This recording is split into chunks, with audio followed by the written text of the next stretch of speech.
All right, it is 10:44. I'm very excited about this. I've already had the pleasure of talking a little bit to our next guest, who, I always love when we have a actor who has such a storied career of doing so many different things, more than the one thing that he is known best for, and that is from way back in the 70s when he was on a little show called The Waltons. Richard Thomas has done so much more of that. He's getting ready for a new production of Mark Twain tonight at TheaterWorks, Hartford. We'll say good morning to you. Thank you for having me. No, delighted. What a pleasure. And we'll talk about that. I don't want to dwell on John Boy, but every time we have a guest that comes in that is known for a character that maybe a few years or many years back, yes, I always ask the same question: blessing or curse these days? Oh, a blessing entirely, completely, unreservedly. Yeah, wonderful. Proud of the show. It was a great experience. Did so much for me. We're still like a big family. All of us. We stay in touch. And as I get older, I enjoy thinking about it and remembering it even more. Good times. Yeah, it's all good. Absolutely. I'm very proud of it. Fantastic. And as I mentioned, the career is so much more than that. You got your start on Broadway, is it true, at 7 years old? I know, I was a zygote. my James Earl Jones and I made our debuts in the same show in 1958. Is that true? Yeah, that's true. Oh, Would I lie about it? It is a good point. It is a random fact. But since then, and again, it's not like he's been just going on auditions for the last 50 years. You've done a tremendous amount of work. I've been a very lucky actor. In Broadway and stage. Yep. Yeah? Yep. It's been long and it's been really satisfying, and I've been a very lucky actor. Yeah, you've done a number of shows, and we'll get to Mark Twain tonight in just a second, but you've been here a number of times over at the Hartford Well, Hartford's stage. a big deal for me. I mean, I did many productions over the years at Hartford Stage, which is one of the great, regional companies in the country. You did Hamlet all the way back into the 80s. Hamlet, Richard III, Tiny Al as Peer Gynt. I mean, just wonderful experiences. So Hartford has always been a sort of home away from home for me, theatrically. Which is good, because when you think about it, there's another person that is associated with home here, and that would be Samuel Clemens, a.k.a. Mark Twain. Exactly. And so take me back a few months when they said, hey, how do you feel about starting a tour of Mark Twain tonight? I was touring with To Kill a Mockingbird, and they the producers called up and said, what would you think of reviving Mark Twain tonight? And I literally, before the minute he said, well, Hal Holbrook's estate got in touch, and I thought, I know what this is. I want to do it. Right. I mean, it's a lot.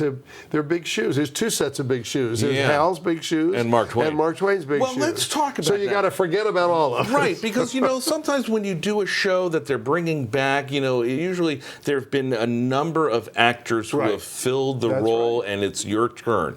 Not this one. No. Mark Twain Tonight has been around for 60 years, developed, redeveloped, reimagined, built up, rebuilt up by one guy. One guy. And of all guys, it's Hal Holbrook. I love it because he's done all the work. all I have to do is learn it and play it now. But is that challenging as an actor, because you never want to fill somebody else's shoes? You want to make a show your own, a character your own. Well, the thing about it is you can't help but make it your own, because I can't be Hal. I mean, but it's the nature of repertoire and theater. I mean, if people were afraid of doing something that great actors had done in the past, you'd never do Hamlet. You'd never do any of the great classics, and that's one of the beauties of theater, is that we're all holding hands together in this continuity of playing. And Hal created this beautiful set of texts, which you use for playing it.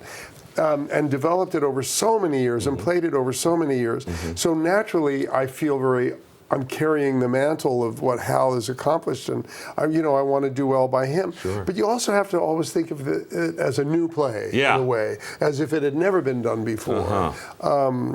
But we're starting here. I mean, it's the perfect play. Where else could we start doing Mark Twain? And that's not coincidental. That was absolutely on purpose. But you just hit the nail on the head. You are starting it here. Yep. So you haven't even jumped into the character for audiences to react to yet. What are you hoping for? Well, I just want to get some customers in the room so I can find out where the jokes land. There you go. That's a good way of doing it. Yeah. Well, the audience is your scene partner, especially when it's a one-person show. So I'm thrilled, and I'm glad we're in Hartford. The audiences are so smart, right? And they love theater, and Mark Twain is a native son here. Sure. So it feels like the perfect place to begin. Just be kind. I don't think you have to worry about that. No. But I love what you said, that you're relying on the audience to figure out which ones the jokes are going to land, and you're going to take that with you, because this is running all the way through February across the country. Yeah, we got about 48 cities, and it's very exciting, and there'll be time to. I mean, I won't have the decades that Hal had, right, but I'm a quick learner. There you go. So.